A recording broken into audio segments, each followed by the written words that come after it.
Hi there, I'm Edwin Palmer, and welcome to my Figures of Speech series. In this 14th lesson, I want us to learn everything we need to know about epistrophe, so that by the end of the lesson you can name, describe, and write your own epistrophe.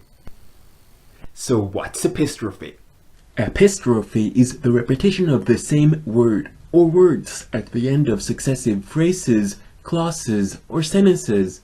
Epistrophe also goes by the name epiphora and is sometimes called antistrophe too. The opposite of epistrophe is anaphora, which involves the repetition of words at the beginning of successive phrases, clauses, or sentences. In his Gettysburg Address, Abraham Lincoln urged the American people to ensure that government of the people, by the people, for the people, shall not perish from the earth. His repetition of the people at the end of each clause is an example of epistrophe. Let's dig deeper into this by asking two questions. 1. Can epistrophe involve slightly different words? Yes, the repeated words of epistrophe don't have to be exactly the same. In fact, the dramatic, rhythmic effect of epistrophe can be more powerful if the repeating element slightly varies each time. For instance, take the next example from Bill Gates' 2007 Harvard University address. I left campus knowing little about the millions of young people cheating out of educational opportunities here in this country, and I knew nothing about the millions of people living in unspeakable poverty and disease in developing countries. The first repetition of country is singular, while the second one is plural, and the demonstrative pronoun this changes into the participle adjective developing. Even so, the repeated phrase at the end of each clause still counts as epistrophe. The minor changes from one phrase to the next don't interfere with the rhythm and repetition of Gates's speech, but help him emphasize his former lack of knowledge. 2. How do we tell epistrophe from other kinds of repetition? The line that separates epistrophe from other forms of repetition can be blurry. For instance, take Sojourner Truth's use of repetition in her famous 1851 speech, Ain't I a Woman? Nobody ever helps me into carriages, or over mud puddles, or gives me any best place, and ain't I a woman? Look at me, look at my arm. I could have sloughed and planted and gathered into barns, and no man could head me, and ain't I a woman?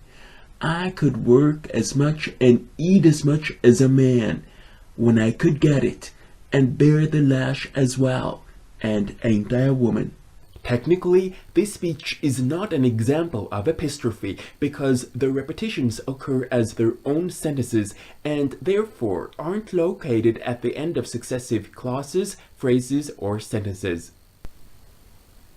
However, if the person who wrote down Sojourner Truth's speech had just punctuated it differently, it could have been an example of epistrophe. Take that same speech and replace the exclamation points with colons, for instance. Nobody ever helps me into carriages or over mud puddles or gives me any best place, and ain't I a woman, etc. Now, the repeated words do occur at the end of successive sentences, and so it would be epistrophe. There are 2 points to learn from this. Number 1. Always pay attention to the punctuation to determine whether some form of repetition is epistrophe. Number 2. In spoken language, it can sometimes be hard to tell epistrophe from other forms of repetition because you can't see the punctuation. What effect does epistrophe have?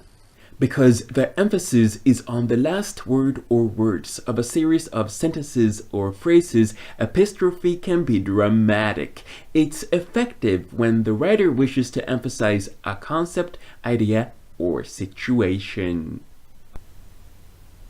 The repetition helps in making the words memorable and pleasurable due to the regular rhyme scheme. The author's words have rhythm and cadence and appeal to the emotions of the readers.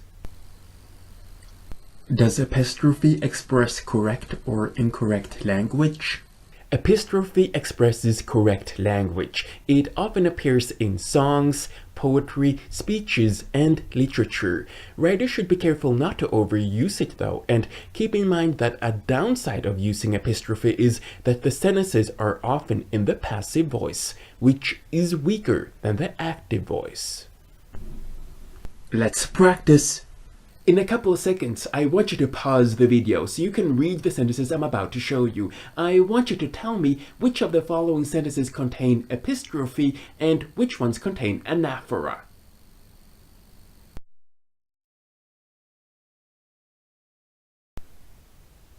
Here are the answers. We find epistrophe in sentence number 1, sentence number 3, and sentence number 5. We find anaphora in sentence number 2, sentence number 4, and sentence number 6. This information came from these websites. You'll find these links below this video. And we are moving on. How do we write epistrophe? First, I choose a phrase or a word I want to repeat at the end of my sentences. Let's use my beloved. Then I write coherent sentences which follow a rhyme scheme and the rules of epistrophe. This is what I wrote. The key holder to my heart is my beloved. All the kisses of desire are from my beloved. The passion and the longing come from my beloved. So that's how I do it. Now, if you love writing and want to practice your writing skills, I want you to challenge yourself by writing your own epistrophe below this video. I can't wait to read it. You can do it. By now, I'm sure you're able to name, describe, and write your own epistrophe. Be sure to subscribe to my channel and watch this series from the start. Next Friday, I'll be back with a new video in my series on intellectual giftedness and things related to it. Till then, I only want to say 3 things. Thank you for watching, have a great day, and bye for now.